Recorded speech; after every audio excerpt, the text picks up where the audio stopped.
चलो, आज है त्रिभुज। चैप्टर का नाम क्या है? त्रिभुज। त्रिभुज को अंग्रेजी में क्या कहते हैं?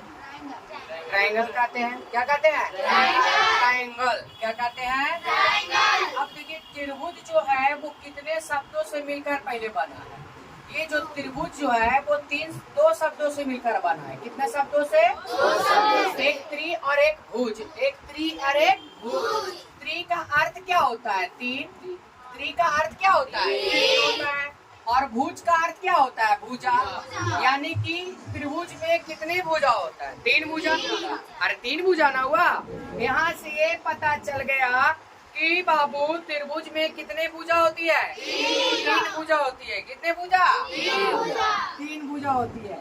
तो देखिए, तीन भुजाओं से घिरे हुए क्षेत्र को अगर यही तीन भुजा से, कितने भुजा से? अगर तीन भुजा से अगर इसको हम तीनों तरफ से यदि घेर देते हैं तो किसका निर्माण होगा? त्रिभुज का। किसका निर्माण होगा? त्रिभुज का होगा। यदि तीन भुजाओं से क्या करेंगे? हम उसको घेर देंगे।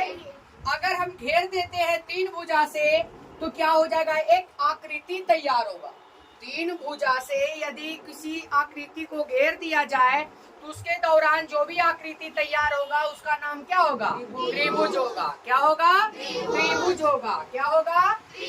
बशर्ते यहाँ पे त्रिभुज के सभी जो शीर्ष है वो मिला हुआ होना चाहिए। अगर तीन भुजा को सभी शीर्षों को मिला दिया जाए तो उसके दौरान जो आकृति तैयार होगा वह आकृति कौन आकृति कहलाएगा? त्रिभुज कहलाएगा। क्या कहलाएगा? त्रिभुज जो है एक ज्यामितीय आकृति कहलाता है। यानी कि हम लोग इसका परिभाषा बोल सकते हैं कि वैसी ज्यामितीय आकृति जो तीन भुजाओं से क्या होती है? घिरी होती है। और जो तीन भुजाओं से जब घिर गई तो उस आकृति को हम लोग क्या कह देते हैं? त्रिभुज कह देते हैं। क्या कह देते हैं? त्रिभुज कह देते हैं, है ना। तो त्रिभुज हो गया आपका ए, बी और सी। इसमें कितने भुजा दिख रहा है? तीन भुजा दिख रहा है। यानी तीन भुजाओं से घिरे हुए क्षेत्र को त्रिभुज कहा जाता है। तीन भुजाओं से घिरे हुए क्षेत्र को क्या कहते हैं? त्रिभुज कहते हैं। तीन भुजाओं से घिरे हुए क्षेत्र को क्या कहेंगे? है ना, त्रिभुज कहेंगे। अच्छा, त्रिभुज में भुजा कौन कौन होगा हमको बताइएगा मेरे प्यारे। भुजा त्रिभुज में जो है भुजा कौन कौन है इसमें? यानी भुजा के होगा? तीन भुजा होगा। तो भुजा का नाम क्या होगा? A B. ए बी एक भुजा हुआ, है ना। दूसरा क्या नाम हो जाएगा? बी सी हो जाएगा। क्या हो जाएगा? बी सी हो जाएगा। और तीसरा भुजा का नाम क्या हो जाएगा? ए सी। क्या हो जाएगा? ए सी। एक भुजा, दो भुजा और तीन भुजा। कितने भुजा हुआ? आप लोग जानते हैं कि यदि तीन भुजा हुआ त्रिभुज में तो त्रिभुज के कितने कोण होगा? तीन कोण होगा। यदि भुजा तीन तो कोण भी के गो? तीन होता है। यानी कि यहाँ से अगर कोण की चर्चा कर दे मेरे प्यारे कि कोण के होगा तो तीन होगा, तो कोण का नाम क्या हो जाएगा? कोण ए, कोण बी और कोच हो जाएगा? कोण सी हो जाएगा। ये तीन कोच हो गया आपका। ये तीन वो क्या हो गया मेरे प्यारे? बोलो, कोण हो गया। कितने कोण? अब थोड़ा सा बात यहाँ समझने की ओर है कि बाबू ध्यान दीजिएगा यहाँ पे कि कोण ए के सामने वाली भुजा बाबू ए होता है। क्लियर है? ध्यान दीजिएगा। कोण ए के सामने वाली भुजा का नाम क्या होगा? मतलब ए होगा, छोटा ए। अगर बड़ा कोण ए है तो भुजा क्या होगा? छोटा ए। यानी इस भुजा का नाम क्या है? बीसी भुजा का नाम क्या हो सकता है? यानी हम कह सकते हैं यहाँ पे मेरे प्यारे, यहाँ पे इधर कर देते हैं। छोड़िए, एक स्टेप और लिख देते इधर ये साइड में यहाँ। ठीक है, जैसे कि ये तुम्हारा क्या है? त्रिभुज है। चाहे कोई भी त्रिभुज है, त्रिभुज का भी प्रकार देख लेंगे। ए बी सी कुछ हो गया? सी हो गया। ए बी और क्या हो गया? सी हो गया। अब देखिए इसमें कोण, देखिए कोण ए के सामने वाली भुजा क्या होगा? ए होगा। कोण बी के सामने वाली भुजा कुछ हो जाएगा? बी हो जाएगा, छोटा बी। और कोण सी के सामने वाली भुजा क्या हो जाएगा? छोटा सी। यानी कह सकते हैं कि बाबू बीसी बराबर क्या कह सकते हैं? भुजा बीसी बराबर क्या कह सकते हैं? यानी कि इस भुजा का नाम क्या है? बीसी। और डायरेक्ट हम इसको भुजा का नाम हम ए दे सकते हैं। यानी बीसी जो है वो ए के बराबर होगा कि नहीं? ये भी तुम्हारा कुछ ही हुआ। भुजा ही है, ये तुम्हारा क्या है, भुजा है। अच्छा, AC बराबर क्या हो जाएगा, भुजा AC बराबर क्या होगा, बी, छोटका बी होगा। अच्छा, भुजा आपका AB बराबर क्या हो जाएगा, छोटका सी हो जाएगा। यानी कि कह सकते हैं मेरे प्यारे कि भुजा BC बराबर A कह सकते हैं, भुजा AC बराबर B कहेंगे और AB बराबर क्या होगा, BC होगा। यानी कि हम लोग ABC जो है, जहाँ यहाँ लिख दे सकते हैं डायरेक्ट कि A, B और तथा क्या C त्रिभुज के 3 भुजाएं हैं। त्रिभुज के क्या है मेरे प्यारे, त्रिभुज के 3 भुजाएं हैं, 3 भुजाएं हैं। क्लियर है यहाँ तक? तो याद रखिएगा कि बाबू ABC क्या निकल के लाया भैया, ABC क्या है, तो शॉर्ट में हम लोग BC भुजा को A भुजा कह सकते हैं, AC भुजा को B शॉर्ट में बोल सकते हैं, AB को क्या कह सकते हैं, C कह सकते हैं। इसलिए तो लिखा दिए कि A, B तथा C त्रिभुज के 3 भुजाएं है ना, याद रखिएगा। चलिए यहाँ तक क्लियर हो गया। अब चलिए यहाँ तक क्लियर हो गया त्रिभुज के बारे में। अब देखिए त्रिभुज जो है, याद रखिएगा, त्रिभुज के सभी भुजाओं का जो योग होता है, त्रिभुज की सभी भुजाओं का सभी कोणों का जो योग होता है, जो कितना डिग्री होता है, 180 डिग्री। याद रखिएगा एक पॉइंट यहाँ पे कि त्रिभुज के तीनों कोणों का माप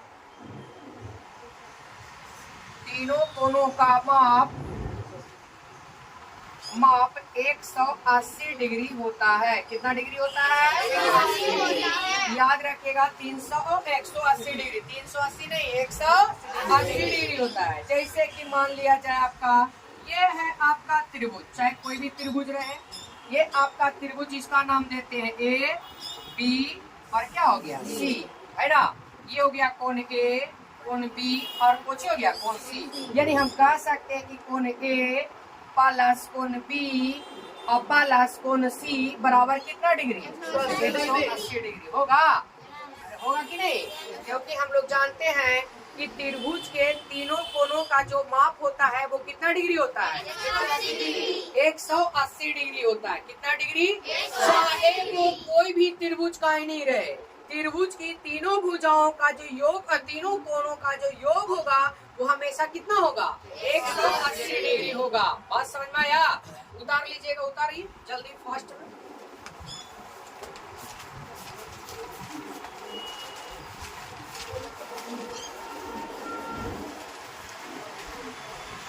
हेडिंग लगा लीजिए, यूट्यूब पर जाके धैर्य से उतारिए।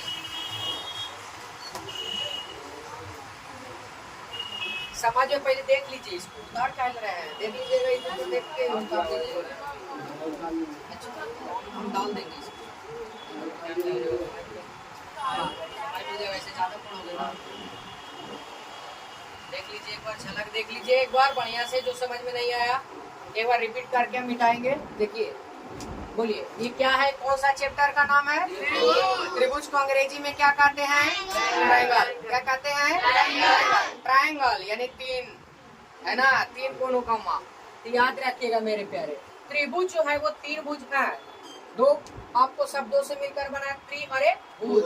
त्रि का अर्थ होता है 3, भुज का अर्थ होता है भुजा। 3 भुजाओं से घिरे हुए क्षेत्र को क्या कहते हैं, याद रखिएगा मेरे प्यारे, यहाँ लिख देते हैं 3 भुजाओं से घिरे हुए क्षेत्र को, 3 भुजाओं से घिरे हुए क्षेत्र को त्रिभुज कहते हैं। क्या कहते हैं, त्रिभुज कहते हैं। याद रखिएगा मेरे प्यारे यहाँ पे कि 3 भुजाओं से घिरे हुए क्षेत्र को क्या कहते हैं, त्रिभुज कहते हैं। 3 भुजाओं से घिरे हुए क्षेत्र को त्रिभुज कहते हैं। जैसे ये देखिए, त्रिभुज में बाबू कितने कोण भुजा होते हैं, 3 भुजा। कितने भुजा, याद रखिएगा भुजाओं की जो संख्या होता है वो 3 होता है और कोणों की भी जो संख्या होता है वो कितना होता है, 3 ही होता है। तो कौन कौन भुजा इसमें है बाबू, AB, BC और AC। कि कौन हुआ, कोण A, कोण B, कोण C, है ना। यहाँ पे दे दिए कि कोण A के सामने, यानी कि कोण A के सामने कुछ हो गया, भुजा A। कोण B के सामने वाला बाबू कुछ हो जाएगा, भुजा B। कोण C के सामने वाला भुजा C होगा। ये भी पॉइंट आपको क्लियर रहना चाहिए। क्लियर है ना? बताएंगे कि कोण ए के सामने वाला भुजा कौन होगा? ए होगा। कोण बी के सामने वाली भुजा क्या होगा? बी होगा। और कोण सी के सामने वाला भुजा सी होगा। क्लियर है यहाँ तक? चलिए, बहुत सुंदर। आप लोग एकदम छाप लीजिएगा, मिटा रहे हैं। अब बोलिएगा त्रिभुज के तीनों कोनों का माप कितना डिग्री? यानी कोण ए प्लस कोण बी प्लस कोण सी बराबर 180 डिग्री। क्लियर है? चलिए,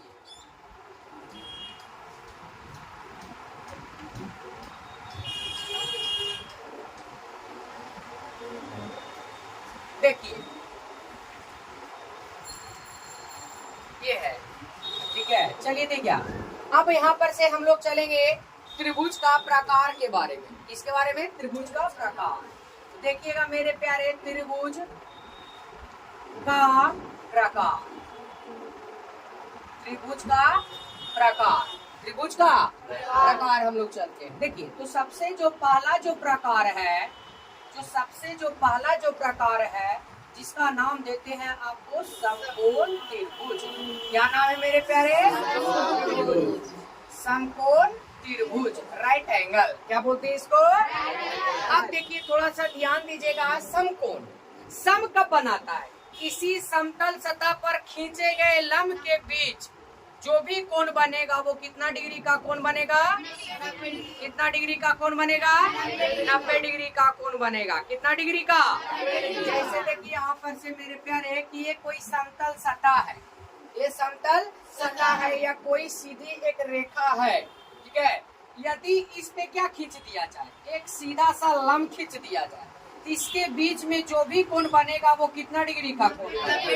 90 डिग्री का कोण। अगर ये शीर्ष, इसका शीर्ष और इसका शीर्ष यदि मिला देते हैं तो एक त्रिभुज बनता है, एक त्रिभुज बनता है। और ये जो त्रिभुज जो बना वो कौन सा त्रिभुज कहलाएगा?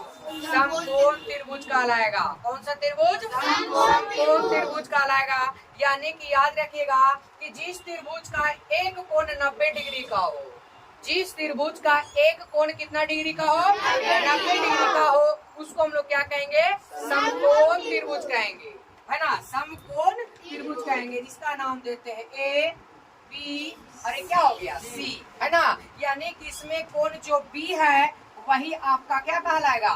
समकोण कहलाएगा। कोण जो बी है वही तुम्हारा क्या है?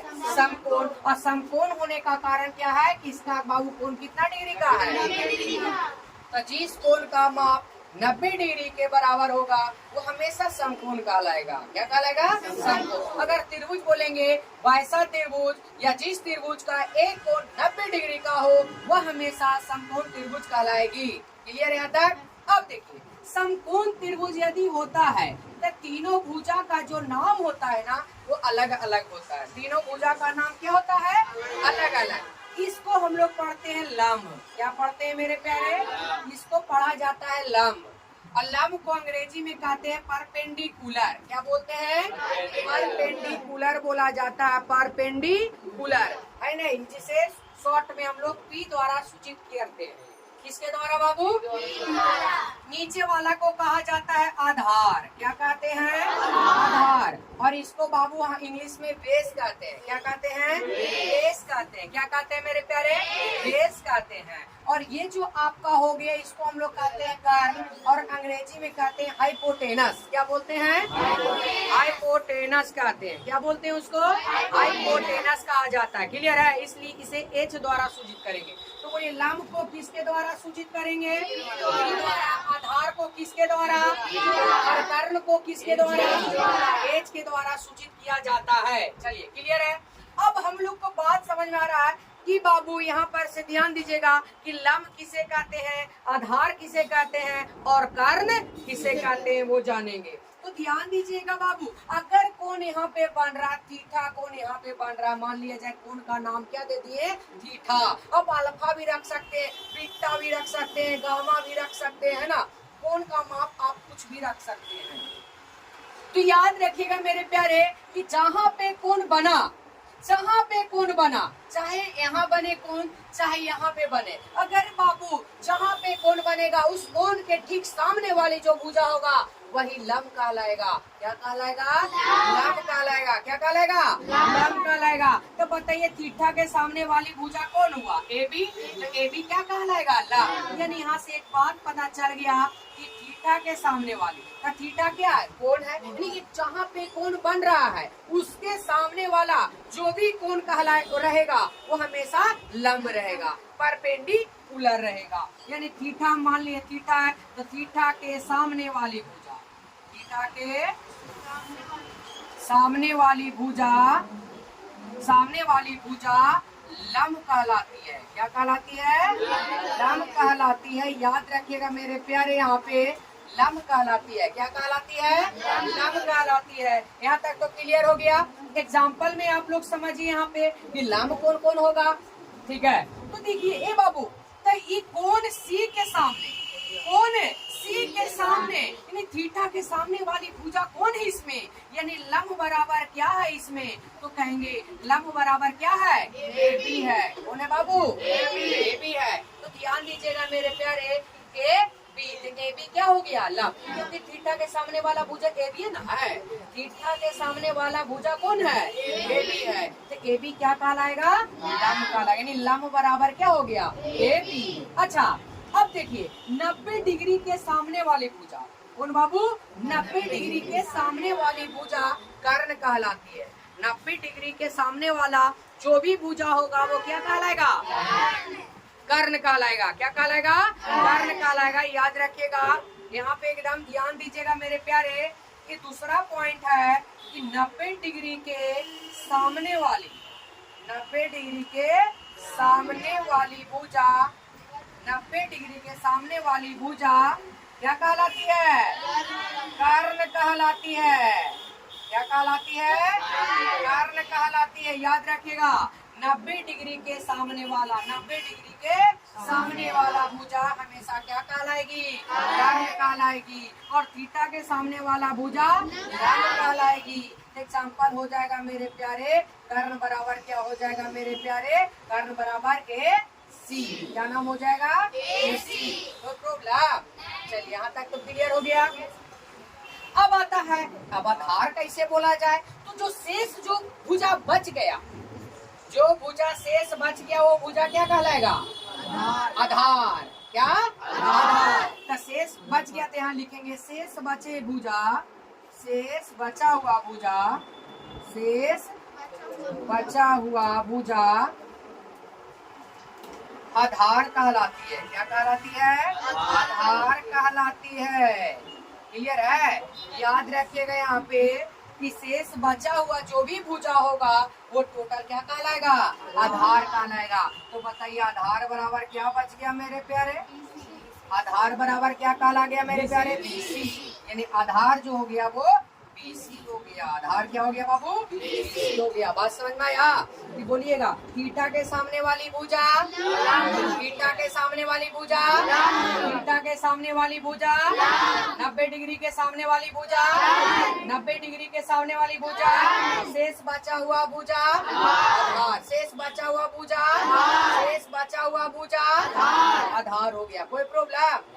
क्लियर है ना? अब देखिए एक पॉइंट आपको नोट में बता रहे हैं कि त्रिभुज की सबसे लंबी भुजा कर्ण होती है। त्रिभुज की सबसे लंबी भुजा कौन होती है? कर्ण होती है। तो यहाँ लिख देते हैं त्रिभुज की सबसे लंबी भुजा, त्रिभुज की सबसे बड़ी भुजा, बड़ी या लंबी एक ही होता है। त्रिभुज की सबसे बड़ी भुजा कर्ण होती है। क्या होती है बाबू? कर्ण होती है। याद रखिएगा मेरे प्यारे, यहाँ पे कर्ण होती है। क्लियर है? इसमें अच्छा दिखाई दे रहा है इसमें सीधा। त्रिभुज की सबसे बड़ी भुजा क्या कहलाती है? कर्ण कहलाती है। अगर लंब अगर 3 और आधार अगर 4 तो डेफिनेटली है कि 3 और 4 से बड़ा ही होगा कर्ण। क्लियर है? क्योंकि कर्ण हमेशा बड़ा होगा, कर्ण हमेशा और बाई होता है। तो क्लियर समझ में आ गया कि त्रिभुज की सबसे बड़ी भुजा जो होती है वो क्या होती है? कर्ण होती है। तो याद रखिएगा कि समकोण त्रिभुज किसे कहते हैं बाबू? जिस त्रिभुज का एक कोण, जिस त्रिभुज का एक कोण कितना डिग्री का हो? याद रखिएगा मेरे प्यारे, जिस त्रिभुज का एक कोण, जिस त्रिभुज का कोई एक कोण, त्रिभुज, जिस त्रिभुज का एक कोण 90 डिग्री का होता है उसे हम लोग क्या कहते हैं मेरे प्यारे? समकोण त्रिभुज, है ना। जिस भी त्रिभुज, जिस आकृति जहाँ पे नजर आया 90 डिग्री, समझो वहाँ पे क्या हो गया? समकोण हो गया। क्या हो गया? समकोण हो गया। कोई प्रॉब्लम? चलिए इसको छापिएगा, आगे हम बताते हैं। यूट्यूब पर देख लेना, है ना। थोड़ा देर हट जाते हैं ताकि वहाँ पे रोक भी ना। क्लियर है? इधर दे। चलो देखो, कहीं पे अगर लग रहा है कोड तो तुम लोग पूछ सकता है, सामने साफ साफ तो लिखा है। इधर दे। ये त्रिभुज का हम लोग प्रकार पढ़ रहे हैं, समकोण त्रिभुज पढ़ रहे हैं। समकोण त्रिभुज का भी और है, देखिए ना। आप ही हम बोलिएगा, थीटा के सामने वाली भुजा लंब, थीटा के सामने वाली भुजा 90 डिग्री के सामने वाली भुजा कर्ण, क्या होगा? शेष बच गया भुजा। समझदार हो? खड़ा हो गए मेरे प्यारे, खड़ा हो तो देखो तो जरा। वो आपको क्वेश्चन देते हैं कि ये है आपका कौन सा त्रिभुज है? ये कौन सा त्रिभुज है? कौन सा त्रिभुज है मेरे प्यारे? समकोण त्रिभुज है। इसका नाम देते हैं ए, बी और सी। अगर हम एंगल ए पर बना देते हैं, एंगल कहाँ पे? ए पर। तो हमको बताइएगा मेरे प्यारे कि लंब कौन होगा, आधार कौन होगा और कर्ण कौन होगा? बताइए, जिससे पूछेंगे वो जवाब देगा। लंब बराबर कौन है इसमें? बैठो, बताओ लंब कौन है इसमें? बीसी। क्यों? क्योंकि थीटा के सामने वाली भुजा ही क्या कहलाती है? लंब।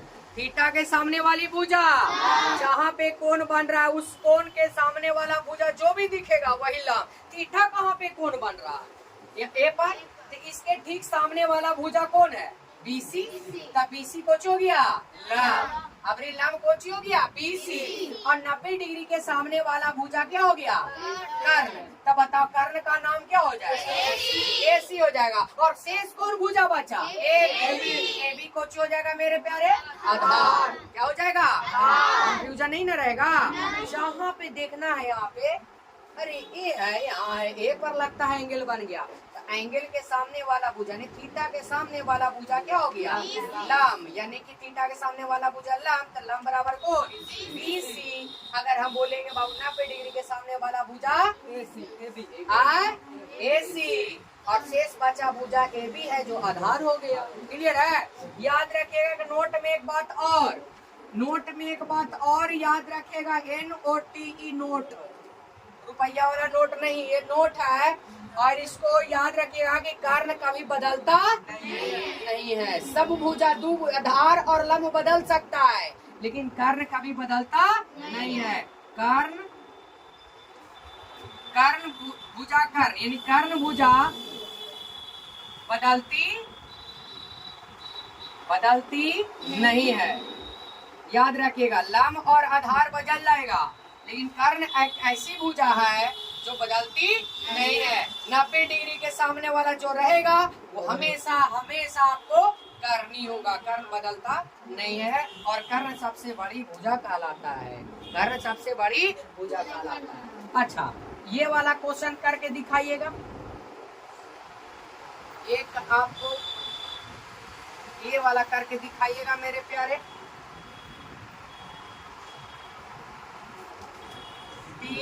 क्यू आई हो गया आर, यहाँ पे हो गया समकोण 90 डिग्री, है ना। आपको यहाँ पे आपको एंगल बना दिया थीटा, तो इसमें हमको बताइए लंब कौन होगा? बनाइएगा, बनाओ। आधार कौन होगा और कर्ण कौन होगा? बनाइए एंगल को देख कर बाबू।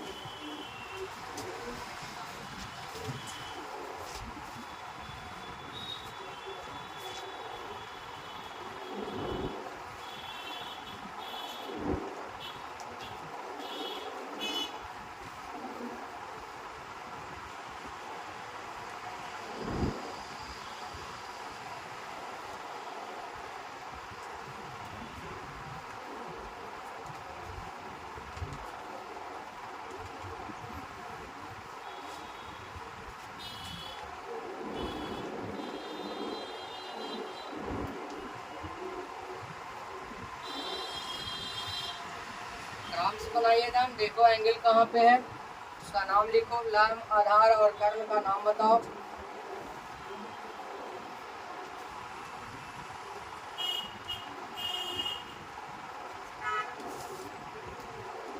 हो गया। चलिए देखिए यहाँ पे सबसे पहले थीटा कहाँ पे बैठा है, पी पर। देखो मैया देखो थीटा, तो थीटा के सामने वाला भुजा कुछ हो गया लंब, लंब है ना। थीटा के सामने वाला भुजा कौन है, आर क्यू है, तो आर क्यू क्या हो गया तुम्हारा, क्यू आर बोलो या आर क्यू बोलो, एक ही हुआ। क्लियर है। अच्छा आधार, आधार को भी नहीं देखो, कर्ण के देखते हैं, तो 90 डिग्री के सामने वाला भुजा यही ना है, कौन है, आर पी। तो आर पी जो हो गया वो कौची कहला गया, कर्ण कहला गया। और शेष कौन बचल है इसमें, पी क्यू। तो पी क्यू तुम्हारा कुछ हो जाएगा, आधार हो जाएगा। पी क्यू क्या हो जाएगा, क्लियर है, जल्दी बोलिए, कोई प्रॉब्लम है। अब चलिएगा, अब देखिए समकोण त्रिभुज में पाइथागोरस प्रमेय के अनुसार लंब, आधार और कर्ण का फॉर्मूला होता है, वो आज हम लोग लिख लेते हैं उसको, ठीक है। चलिए मिटाते हैं, देख लीजिएगा एक बार, देख लीजिए। जीरो लेवल से हम बता रहे हैं, जरा एक बार आप पढ़ाए थे ना, नहीं पढ़ाए हैं। चलिए जहाँ पे ना समझ में आएगा बाबू, त्रिभुज हम जीरो लेवल से जा रहे हैं, एकदम एक एक एंगल के अनुसार जा रहा है, समझ में आ रहा है सबको, क्योंकि थोड़ा सा अलग रुतबा जाएगा आगे। मिटाते हैं। चलिए देखिए हम लोग समकोण त्रिभुज का पाइथागोरस पढ़ रहे हैं, पाइथागोरस प्रमेय के अनुसार, पाइथागोरस प्रमेय के अनुसार, पाइथागोरस प्रमेय के अनुसार हम लोग चलते हैं। देखिए तो पाइथागोरस प्रमेय के अनुसार मान लिया जाए ये तुम्हारा क्या है, एक समकोण है जिसका नाम ए है, बी है और ये क्या नाम है, सी है। ये आपका समकोण 90 डिग्री है। क्लियर है। इसको हम लोग क्या बोलते हैं मेरे प्यारे, लंब। इसको क्या बोलते हैं मेरे प्यारे, आधार। इसको क्या बोलते हैं मेरे प्यारे, कर्ण। शॉर्ट में इसको हम लोग पी कहते हैं, इसको बी कहते हैं और इसको एच कहते हैं। क्लियर है। अब देखिए पाइथागोरस प्रमेय के अनुसार कर्ण बराबर जो फॉर्मूला होगा आपका, है ना, पहला फॉर्मूला कर्ण बराबर जो होगा वो अंडर रूट ओवर, क्या होगा, अंडर रूट ओवर। हम लोग पाइथागोरस में पढ़ेंगे तो कर्ण स्क्वायर बराबर लंब स्क्वायर प्लस आधार स्क्वायर, इस तरह से। तो डायरेक्ट आप ऐसे ही याद रखिएगा, कर्ण बराबर हमेशा, कर्ण बराबर जो होगा वो क्या होगा, लंब स्क्वायर प्लस क्या हो जाएगा, आधार स्क्वायर। थोड़ा सा समझिएगा एक बात, कंफ्यूजन दूर हो जाएगा हमेशा हमेशा के लिए, ठीक है। देखिए कंफ्यूजन दूर होगा अगर हम घर से बाहर निकाल दिए कर्ण, घर से बाहर निकालिए कर्ण को, तो घर के अंदर, तो घर मान लेते हैं किसको, रूट को, किसको मान लेते हैं, तो घर के अगर बाहर हो गया कर्ण, तो घर के अंदर होगा कौन, लंब और आधार, लंब और हम लोग जानते हैं कि कर्ण सबसे बड़ी भुजा होता है, कर्ण कुछ होता है सबसे बड़ी भुजा होता है, इसलिए इसका फॉर्मूला हमेशा कोची में होगा, प्लस कोची में, यानी कि कर्ण बराबर अंडर रूट ओवर लंब स्क्वायर प्लस आधार स्क्वायर। क्लियर है। अच्छा अब देखिए मान लिया जाए कि लंब को हम घर से बाहर निकाल देते हैं, किसको निकाल दिए, लंब को।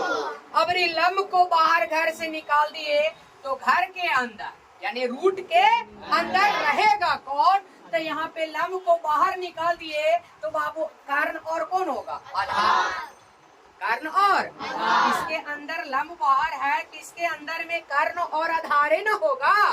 तो अब बताइए आप ही लोग कि आपको कर्ण आगे होगा लिखाएगा कि आधार लिखाएगा, बात यहाँ पे। तो कर्ण सबसे बड़ी भुजा होता है, तो सदस्य में जो सबसे बड़ा होता है वो कहाँ आता है, आगे आता है, आगे ना आता है। तो यानी यहाँ से तो श्योर हो गया कि कर्ण जो होगा वो क्या आएगा, आगे आएगा, यानी कि कर्ण स्क्वायर। और याद रहे कि कर्ण प्लस में होता है और लंब और आधार क्या हो जाएगा, माइनस में होता है, यानी कि लंब बाहर आ गया तो अंडर रूट ओवर कर्ण स्क्वायर माइनस क्या हो जाएगा, आधार स्क्वायर।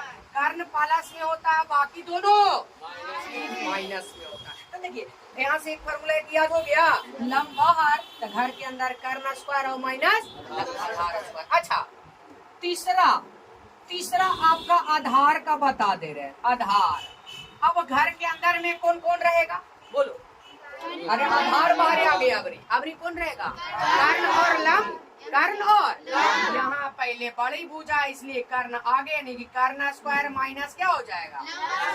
क्योंकि हम अभी जस्ट बोले कि कर्ण ही प्लस में, बाकी लंब और आधार कोची में माइनस में। देखो फॉर्मूला रेडी हो गया कि नहीं?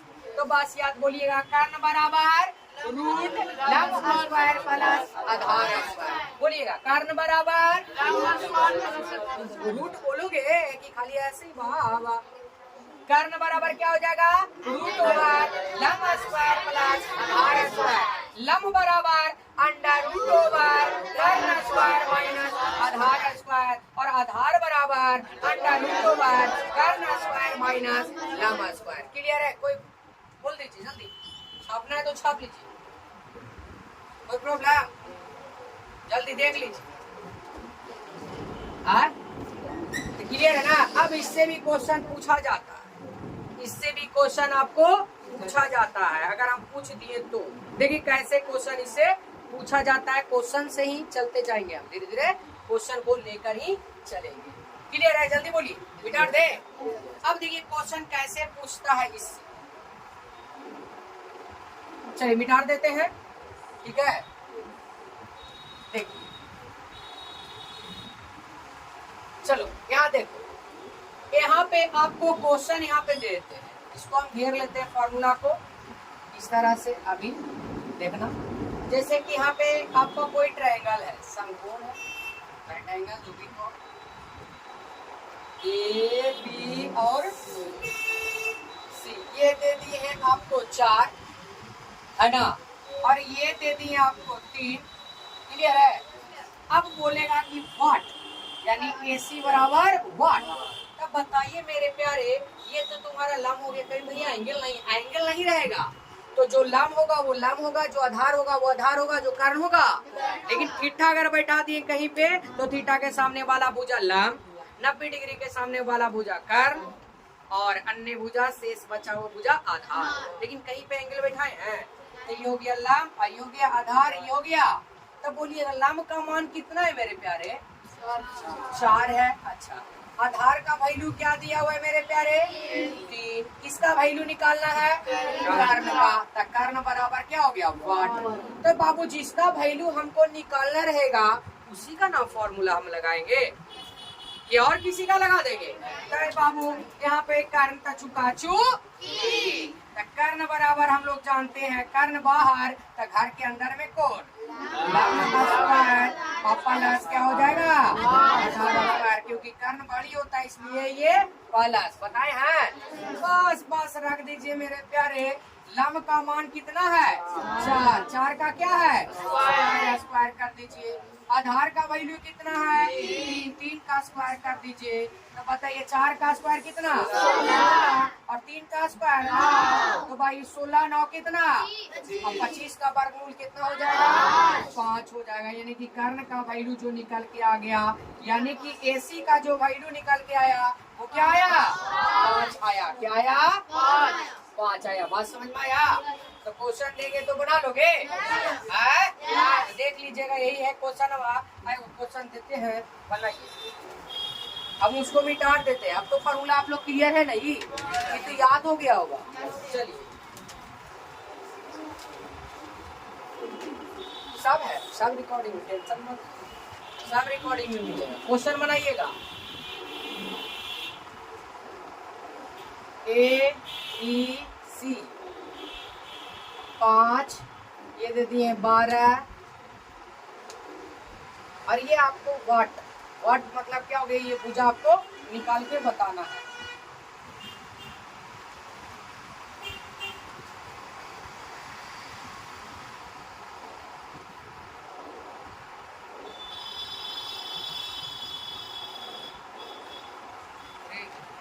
हटा दो कोशिश, उसी को कोई नहीं रखेगा आगे वाला में, अपना पीछे रखो।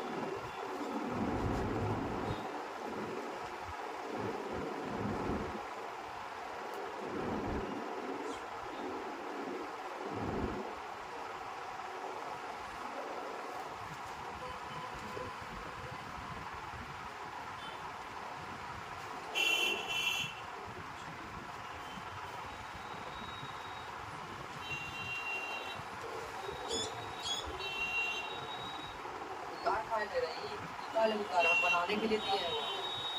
चलिए यहाँ देखिए आप, किसका वैल्यू निकालना है मेरे प्यारे।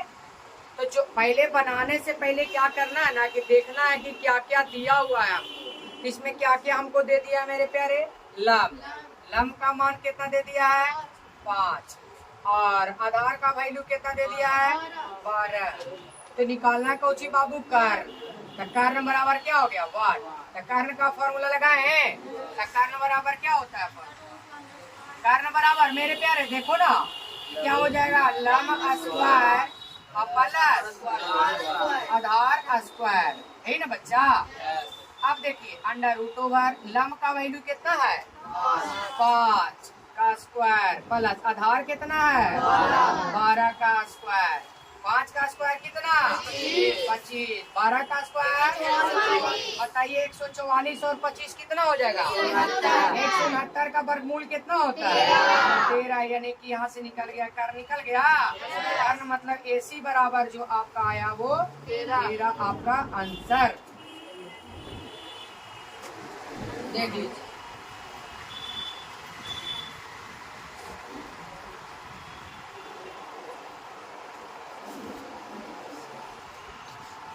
क्लियर है। इस तरह का क्वेश्चन कभी आपको कर्ण निकाले बोलेगा, कभी आपको लम बोलेगा, है ना, कभी कुछ, कभी एक क्वेश्चन और करवा रहे हैं, आप उसको करके दिखा दीजिए, होमवर्क आपको मिल जाएगा। बिठा दे इसको।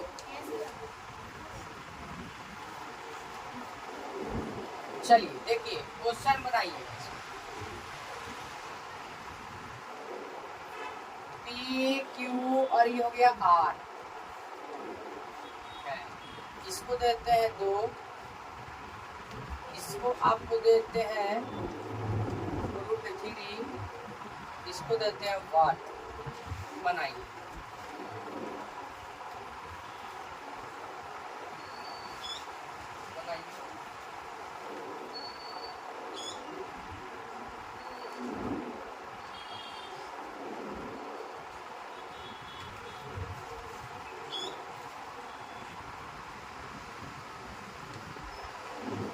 निकालना उसका फॉर्मूला लगा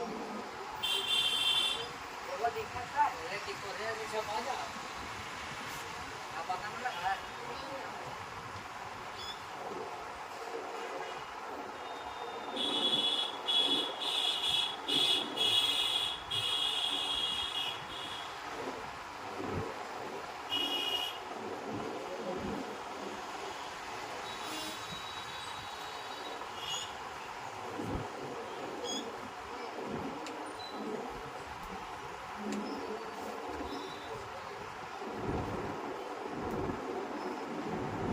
चलिए यहाँ देखिए, चलो बाबू देख लो, बन गया। चलो देखो, देखिए इसमें क्या क्या दिया हुआ है मेरे प्यारे। यहाँ पे तो कोई एंगल बैठाया हुआ नहीं है, तो ये तो हो गया आपका लम। लम कितना दे दिया बाबू √3। ये क्या दे दिया है मेरे प्यारे कर्ण। कर्ण कितना दे दिया मेरे प्यारे 2। क्या हमको निकालना है बाबू आधार, ये आधार है ना, हो गया आधार। आधार क्लियर है, वाट आधार बराबर 1। तो आधार का ये आधार है ना मेरे प्यारे नीचे वाला, तो ये हो गया आधार। तो आधार का फॉर्मूला ही ना लगाएंगे, आधार को हम लोग क्या कह सकते हैं QR कहेंगे ना। तो बताइए इसका फॉर्मूला क्या हो जाएगा मेरे प्यारे। आधार बार घर से बाहर आ गया आधार, तो घर के अंदर होगा कर्ण और लम, यानी कर्ण लम मतलब कर्ण स्क्वायर माइनस लम स्क्वायर। क्लियर है।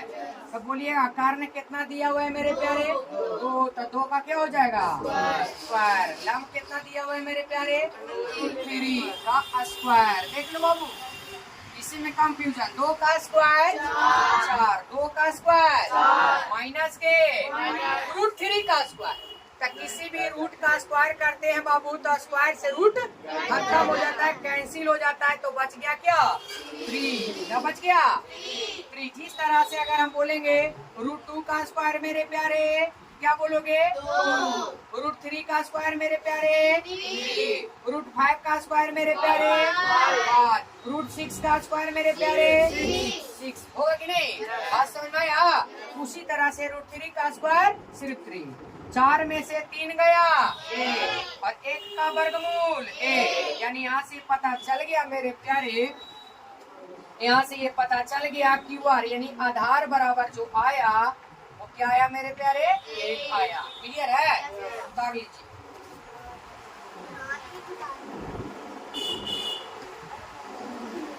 चलिए आज बार यह तक, फिर पार्ट 2 आपको आएगा कल।